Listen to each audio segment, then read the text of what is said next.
are at the end of Joshua chapter 8. So we have finished the second battle at Ai. The Lord gives Israel victory because they have dealt with the sin of Achan. And then the story kind of breaks off for a bit at verse 30 of chapter 8. Let's go ahead. We're just going to jump right into our text today. Joshua chapter 8, verse 30.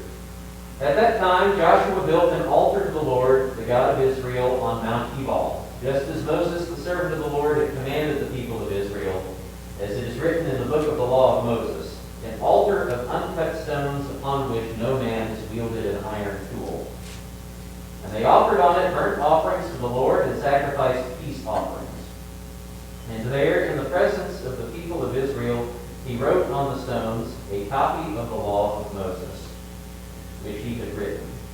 And all Israel, sojourner as well as native born, with their elders and officers and their judges, stood on opposite sides of the ark before the Levitical priests who carried the ark of the covenant of the Lord, half of them in front of Mount Gerizim, and half of them in front of Mount Ebal, just as Moses, the servant of the Lord, had commanded at the first, to bless the people of Israel. And afterward he read all the words of the law, the blessing and the curse, according to all that is written in the book of the law. There was not a word of all that Moses commanded that Joshua did not read before all the assembly of Israel, and the women, the little ones, and the sojourners who lived among them. All right, so we get a bit of an aside here. So we're told that this happens at that time, so sometime shortly after the conquest of Ai. Joshua goes up onto Mount Ebal to fulfill this commandment that is written in the Law of Moses. And we'll come to that in just a second. And of course, like we have seen throughout the book of Joshua, this is recorded to emphasize Israel's obedience at this point in their history. We're going to see just how thoroughly they have obeyed the law when we go back and we look at what the law had to say about this particular event. But Joshua and Israel, they are carrying this out exactly as it had been commanded to them.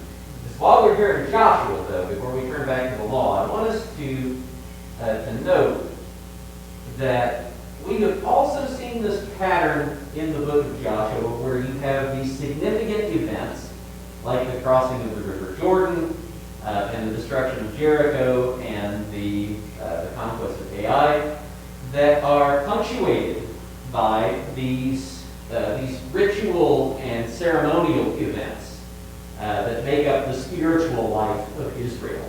So you have had the circumcising of the people, you've had the keeping of the first Passover in the Promised Land, you've had the ritual punishment of Achan.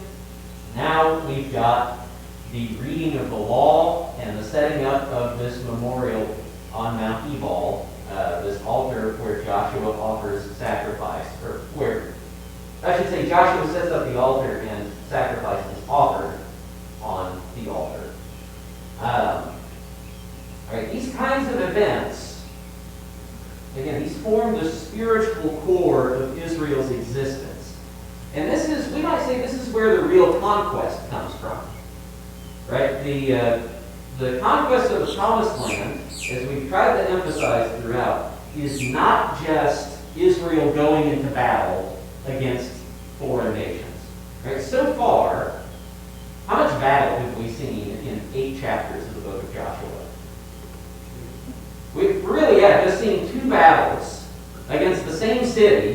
The first one they lost because of Achan's sin. The only real battle we have seen has been against Ai. And the rest of the material has been just about Israel doing what God commands and worshiping God. Specifically worshiping Him in the way that He commanded, making sure that they are consecrated, that they're set apart, that they are clean, that they're marked by circumcision, that they are commemorating things the way that they ought to. All right, we'll talk more about memorials in just a minute, but so much of what they are doing has a memorial component to it. Right? The Passover is a memorial, and this that they're setting up is a memorial. keeping them faithful to the Lord. And that's where, the real conquest happens. Because we have seen in the book that when Israel is faithful to the Lord gives them the victory. When they are not faithful to the Lord withholds victory from them.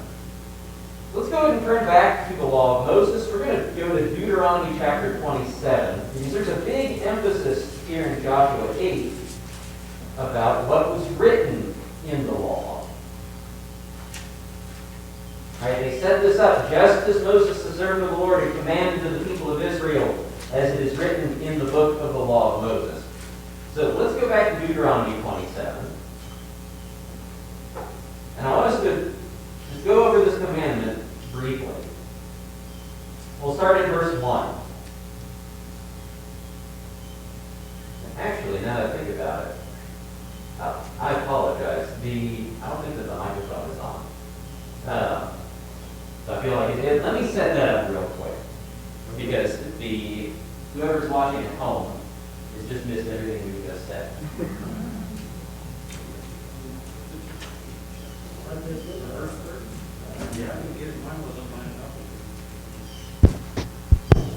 There we go. Glad I thought to tap the mic before I started reading. So, those of you at home, I apologize for that. But we're going to Deuteronomy 27, because in Joshua 8 we have just learned that Joshua sets up an altar and a set of memorial stones with the law written on them, just as Moses commanded in the law. We read about that in Deuteronomy 27. Verse 1. Now Moses and the elders of Israel commanded the people, saying, "Keep the whole commandment that I command you today. And on the day you cross over the Jordan to the land that the Lord your God is giving you, you shall set up large stones and plaster them with plaster. And you shall write on them all the words of this law when you cross over to enter the land that the Lord your God is giving you, a land flowing with milk and honey, as the Lord, the God of your fathers, has promised you. And when you have crossed over the Jordan, you shall set up these stones concerning which I command you today on Mount Ebal, and you shall plaster them with plaster. And there you shall build an altar to the Lord your God, an altar of stones. You shall wield no iron tool on them. You shall build an altar to the Lord your God of uncut stones, and you shall offer burnt offerings on it to the Lord your God. You shall sacrifice peace offerings and shall eat there, and you shall rejoice before the Lord your God. And you shall write on the stones all the words of this law very plainly." All right, and then, for the sake of time, we're not going to continue reading, but if we were to read through the rest of the chapter, we would see the instruction. Let's skip down a little bit. Verse 11. That day Moses charged the people, saying, "When you have crossed over the Jordan, these shall stand on Mount Gerizim to bless the people: Simeon, Levi, Judah, Issachar, Joseph, and Benjamin. These shall stand on Mount Ebal for the curse: Reuben, Gad, Asher, Zebulun, Dan, and Naphtali. And the Levites shall declare to all the men of Israel in a loud voice," and then from there commences the curses that the Levites pronounce. And that brings us into a long section in Deuteronomy 28, where all of the blessings and curses are laid out. All right, so what we have just read in the law is what Joshua and the rest of Israel are keeping now. Now that they have entered into the promised land, now that they have access to Mount Ebal, they have gone up onto Mount Ebal, and they have set up the memorial stones, and they have set up the altar. They have offered burnt offerings and sacrificed peace offerings. And Joshua has written on these memorial stones a copy of the law of Moses. And you have the entire congregation there for this. So sometimes when we see Israel being called forward or Israel being dealt with, we ask, how much of Israel is there? Is it all Israel, or is it just a representative portion of Israel? the chiefs and the elders. This one, I think this passage makes it fairly clear that it is the entire congregation of Israel, sojourner as well as native born, with their elders and officers and their judges.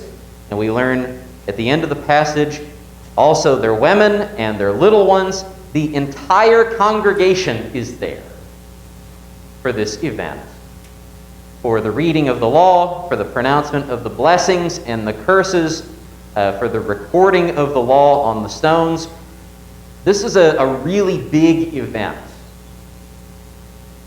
where they are essentially recommitting themselves to service to the Lord and reminding themselves of what the law commands, which was also another provision of the law. There is supposed to be an occasional reading of the entire law before Israel. You'll remember that they're required to do that every 7 years. And so we find that happening here as well, where the entire law is read out to Israel, so that everybody has a stake in this covenant that God has made with the people of Israel. So they all know this is the way you're supposed to live. This is the way we're supposed to do things. This is what our God commands. All right.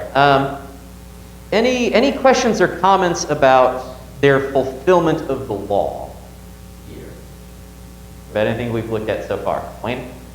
Again, it's just the logistics of this is just static. He was supposed to read it up on Mount Ebal, but they're down at the foot of it, Mount Ebal, out of the mountain, and he doesn't have a microphone. Yeah. So you've got between. It's got to be miraculous or something.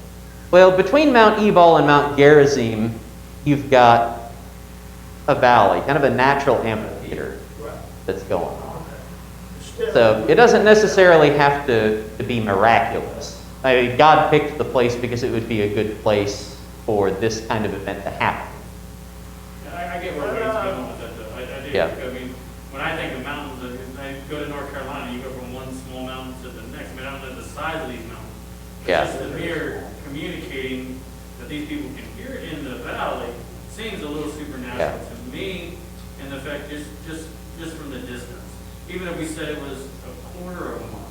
Yeah. And I mean, from here to 19 between the two mountains, the fact that everybody in the valley could hear it, to me, seems a little supernatural. Now, I haven't spent a lot of time in the mountains, but I mean, if there's trees, depending on the terrain, I mean, how that the people in the valley would be able to hear this. Now, this is important. Every word that is being read is important. The reason why everybody's there, in my opinion, is because no one can say that they didn't know what the law was. They're being instructed in the law. Right. So you can't play dumb here. You were there. Right. You heard clearly what the law said, because this is what you're going to be judged on. Yeah. And that's the reason why everybody, every foreigner, every kid, no one can say, hey, I wasn't there, I had to work on Yeah, this. my husband didn't teach me, my dad didn't teach me. Yeah. Right. So the importance of it would be that everybody was able to hear what was being said. Because obviously this is what they were going to be judged on moving forward in the new language. Yes. We're not told explicitly whether or not this happens here, but one of the things that we learn about the reading of the law later on in Israel's history, like at the other end of Israel's history, whenever Ezra and Nehemiah are restoring the kingdom after the captivity, there is a reading of the law at that point, and during that reading of the law, scribes and priests are dispersed through the congregation, making sure that everybody has heard everything and answering questions as they go along. Because that goes to your point that it is a matter of accountability, making sure that everyone is without excuse. You have heard the law, you understand what it means, you've had it explained to you, so if you transgress the law, you are without excuse. In Luke, it goes on to tell us that the people who know the law, embrace the law, will get a punishment of many blows. People who don't know the law and fail will get less blows. And it's actually in the chapter of Luke, I can't remember exactly And it's talking about the punishment. Well, if you knew the law and you still broke the law, there was going to be a great punishment for that. Yeah. If you didn't know the law and broke the laws, there would be less of a punishment for it. I'll get you the exact verse. Yeah.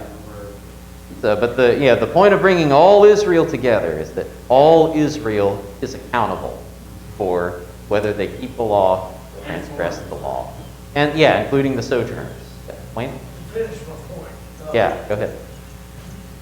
I was also going to ask, what all law does that include? Does it include from Genesis to Deuteronomy, or does it include, like they say in other references, when they're on Mount Evil, they're supposed to pronounce the curses when they're on Mount Gerizim? Yeah. Is it just the curses and... So it's characterized two different ways. What's that? It's characterized two different ways in our text here in Joshua 8. Right. You have, in verse 34, afterward he read all the words of the law, the blessing and the curse, according to all that is written in the book of the law. There was not a word of all that Moses commanded that Joshua did not read before all the assembly of Israel. So you get the sense that the entire law is read out. At the very least, all of the law codes, as we studied them, as they're presented in like Exodus 20 through 23, certain sections of Numbers, certain sections of Leviticus. That everything that Moses commanded is read out before Israel, but there is a focus here on the blessings and on the curses. The blessings and the curses, though, they provide like a summary of the law. So, for example, when you look at the Levitical priests pronouncing the curses in Deuteronomy 27. Well, not only that, but also it says, you're supposed to write on these stones. Right, a copy of the law. And I think we're supposed to understand that as the whole law. What I'm getting is that what they're pronouncing is what's on the stones. And in a kind of summated kind of way, on Mount Evil that time. So weren't they supposed to travel to Mount Gerizim and get the same thing there? Or? I mean, all this is kind of confusing because it tells them they're supposed to do one thing on one mountain, one thing on another mountain, and then here we get both of them. I'm like, wait a minute. So the stones are kept on Mount Ebal. Okay, the stones are on Mount Ebal. And Mount Gerizim is right next by. What's that? Mount Gerizim is right next by Mount Ebal. And so you have the memorial set up on Mount Ebal, and you have the congregation down in the valley below with the Ark of the Covenant in the middle. You have half the tribes standing in front of Mount Ebal on one side, half in front of Mount Gerizim on the other side. So they are all together on different sides of the valley, having the curses and the blessings pronounced. And it's a participatory thing, right? Because they're told that the ones in front of Mount Ebal are supposed to pronounce the curses, and the ones in front of Mount Gerizim are supposed to pronounce the blessings, along with this full reading of the law. Like it's a huge to-do that we're talking about. Well, they're supposed to say amen, right? Yeah. When they have, that's another part of it. In Deuteronomy 27, the priest's part is to read out some of these curses, and these curses are a summary of the law. They don't contain the whole law, but they are a summary of the law. And so it gets specific. Cursed be the man who makes a carved or cast image, anyone who dishonors his father or his mother, who moves his neighbor's landmark, anyone who misleads a blind man, and on down the line through the end of chapter 27. And so you get some call and response there, but that's not the only thing that's prescribed. Yeah, I know. Yeah. I'm just saying, this is a process, and I was just wondering, how much of this are we supposed to hear? Is it supposed to be Genesis 1:1 to Deuteronomy, or is it the blessings and the curses and maybe the summation of Exodus 20 and other places? You see what I'm saying? Because Yeah. the rocks are supposed to have all the law written on them very Right. plainly. It just says everything that Moses commanded. Everything that Moses commanded, okay, on all the rocks. So Yeah. that's got to be quite a bit of writing just Yeah. on the rocks. You can fit a lot of writing on those rocks. I mean, we've had the entire Law of Hammurabi, for example, we found on rocks. Yeah. They're pretty big, flat rocks, and they write kind of small. Remember, But Hammurabi's a long law code. they are characters, they're not written out like we see it. Yeah. There's mostly just marks of the Hebrew Yeah. writings. Yeah, marks in the plaster. It's much shorter. That's what I'm getting at, because I was getting to the symbolism of the stone, because it said no metal shall touch these stones. So they're a natural stone. They're not etching these marks into these stones. Right. In the commandment, they're plastering them and then marking in the plaster. Correct. And I mean, Yeah. you look at archaeological digs in the desert, they still find digs where people were making marks of the Exodus. Yeah. Where the Exodus from Egypt to Israel was, and they actually can find this. So when I see this, when you think of when Moses got the stone tablets, they were etched by God's hand. Yeah. You know what I mean? So this must be a painted mark on a natural stone, nothing cut to be beautified or polished or anything. Right. So it must be something in the environment for these people to be reminded what the law is, like a constant reminder, like we have with God's word in our house, and the soul Yeah. book in the world. They have these stones to remind them of God's law, but they've already been told. But the symbolism Right. of the rock is that it hasn't been etched like it was the law was on the tablets. Well, Yeah. my point here is that, when they set these stones on, it's not granite. Because granite tends to be real lumpy and things, but it would have to be more like what you said, shale or something more flatter, so they could write on it.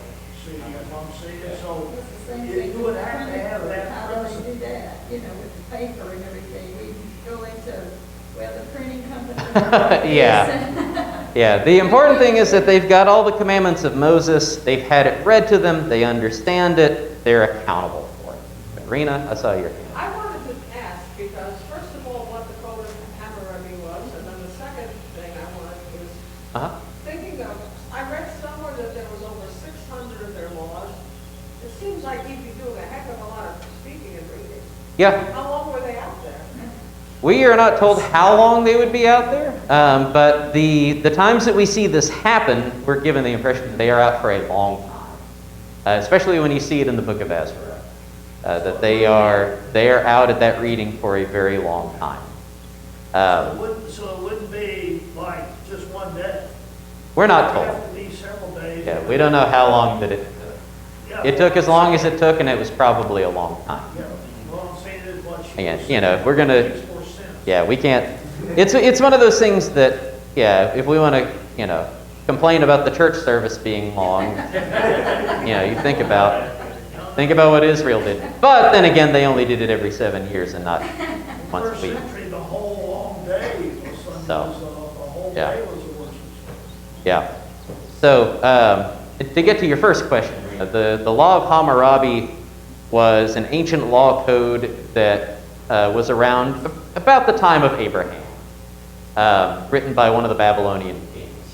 It's a huge law code. It was very influential. You can find little bits and pieces of it play out in a bunch of biblical stories. So I'll look it up online. yeah, there's some evidence that at least the patriarchs were aware of Hammurabi, more than likely. Okay, but let's come back down to the day of Joshua. And I want to talk about some of the significance of why the Lord has picked Mount Ebal and Mount Gerizim. Why this particular event is happening here and how it ties Israel during Joshua's day back to the patriarchs. Because all of this, remember, everything that's happening in the book of Joshua is a fulfillment of the promises that God made to the patriarchs. And we find that significance even shown here in the location. Mount Ebal and Mount Gerizim, they flank the valley of Shechem. So right in between the two mountains, you've got the city of Shechem nestled there in a valley. And Shechem is a really significant place for Israel's history. Go back to Genesis 12. I want to remind us of a couple of things that we have seen happen at Shechem already. Genesis 12, remember that's where the Lord tells Abram to get up out of his land, to go to a place that he'll show him. In verse 4, so Abram went as the Lord had told him, and Lot went with him. Abram was 75 years old when he departed from Haran. And Abram took Sarai his wife, and Lot his brother's son, and all their possessions that they had gathered, and the people that they had acquired in Haran, and they set out to go to the land of Canaan. When they came to the land of Canaan, Abram passed through the land to the place at Shechem, to the oak of Moreh. At that time, the Canaanites were in the land. Then the Lord appeared to Abram and said, to your offspring I will give this land. So he built there an altar to the Lord who had appeared to him. All right, so Shechem is the first place that Abram goes to in the land of Canaan. It is the first time that God speaks to Abram in the land of Canaan. It's the first time that the Lord promises to Abram, to your offspring I will give this land. That promise first appears at Shechem. And Abram builds an altar to the Lord there. All right, now let's skip ahead to Genesis chapter 33.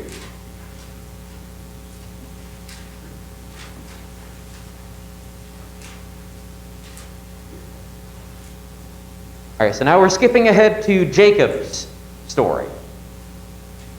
And we're at a point in Jacob's story where we're later in Jacob's life. Jacob has already been in Padan Aram, living with his uncle Laban. He has been through all of the manipulations and the trickery. He has already married Rachel and Leah, and they have had all their children. And Jacob is fleeing from Laban, and he's afraid, remember, of how his brother Esau is going to greet him when he returns to the land. Eventually that is all reconciled, that's all worked out. And so at the end of all that conflict, in Genesis 33, verse 18, and Jacob came safely to the city of Shechem, which is in the land of Canaan, on his way from Padan Aram, and camped before the city.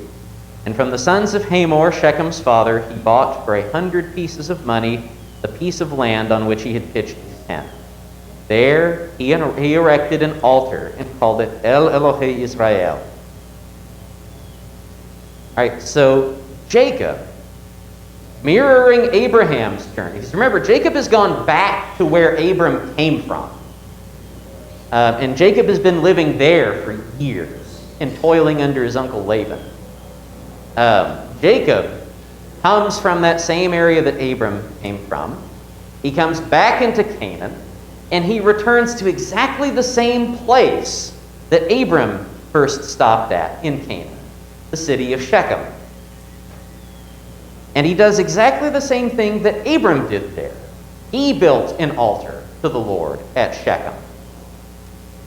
And remember, it was at that point, it was at Shechem that God first promised the land to Abram and his descendants.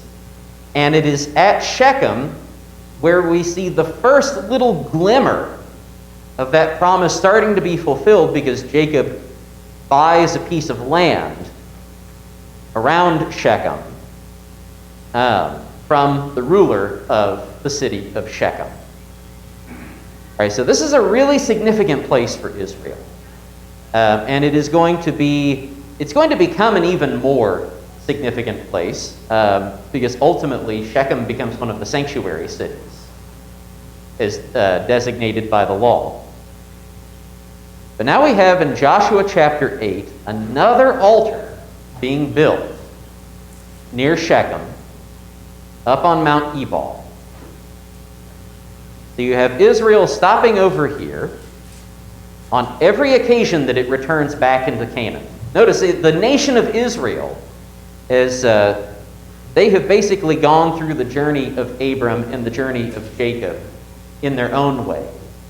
They have been off in another land. They have been enslaved as Jacob was mistreated and worked. And now they are coming back into the land that God intends to give them. And they go to Shechem.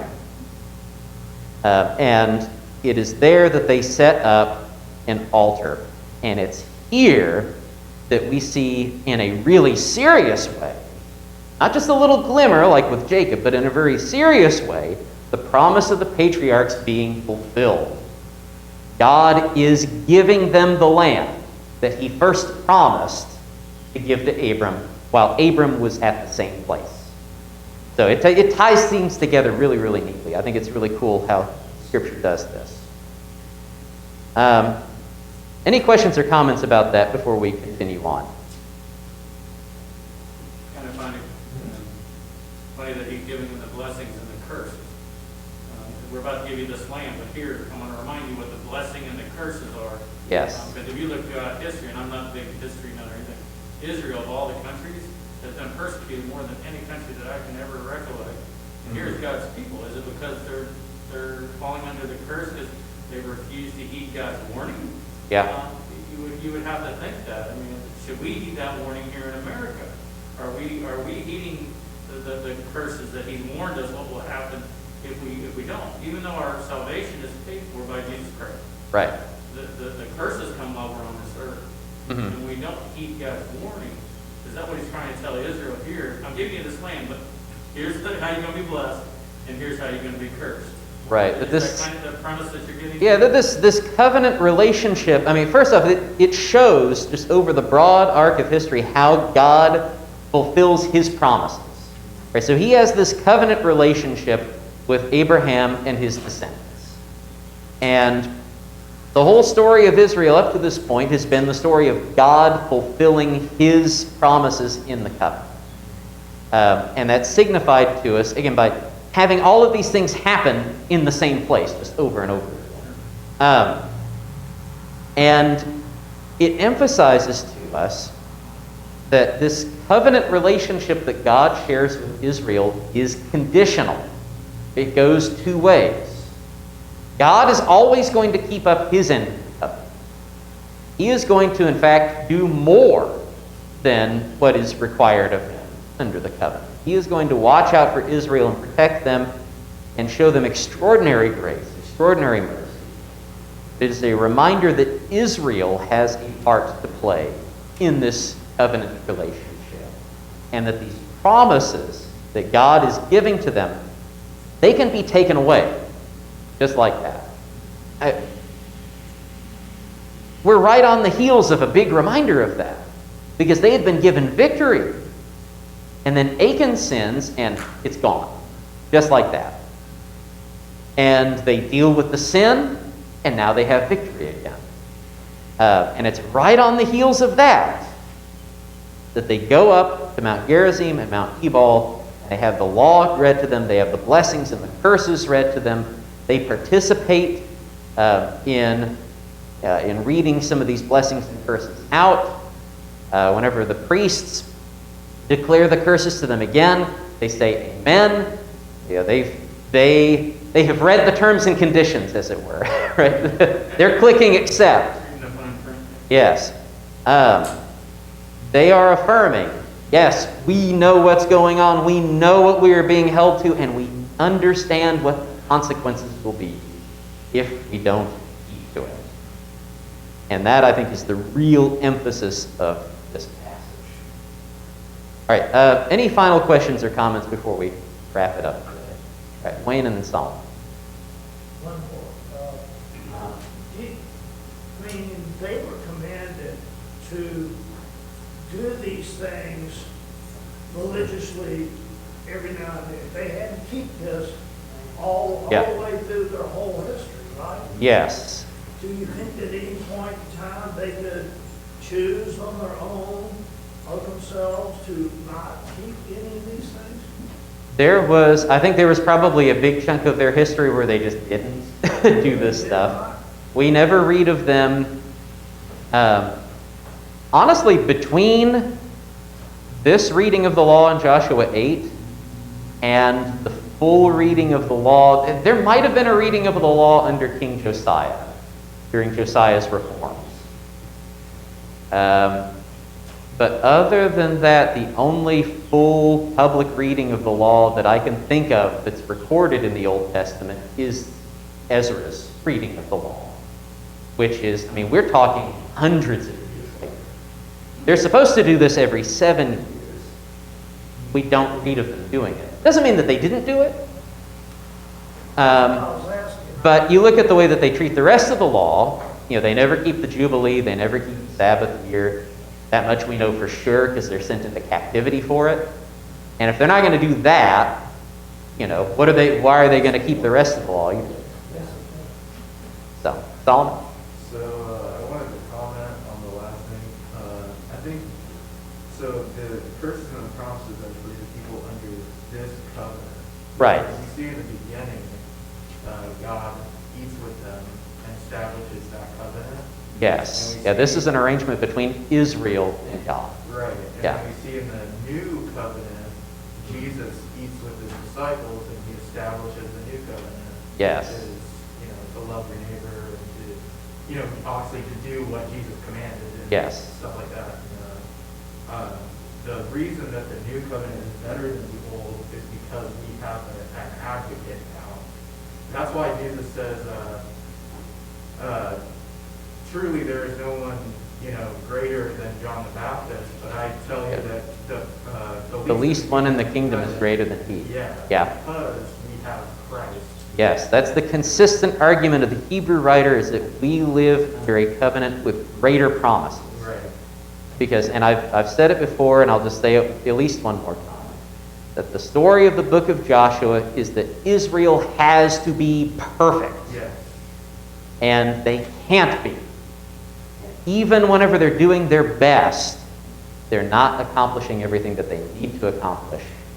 And part of the good news that makes the gospel good news is that we have an advocate with the Father who gave himself for our sins and forgives us of our sins.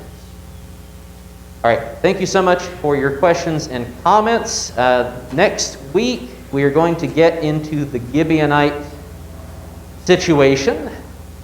The last note that we're left with, I think Joshua does this on purpose, at the end of chapter 8, is we've got this reading before the assembly of Israel, and the women, and the little ones, and the sojourners who lived among Israel. And that puts us in mind to be thinking about sojourners.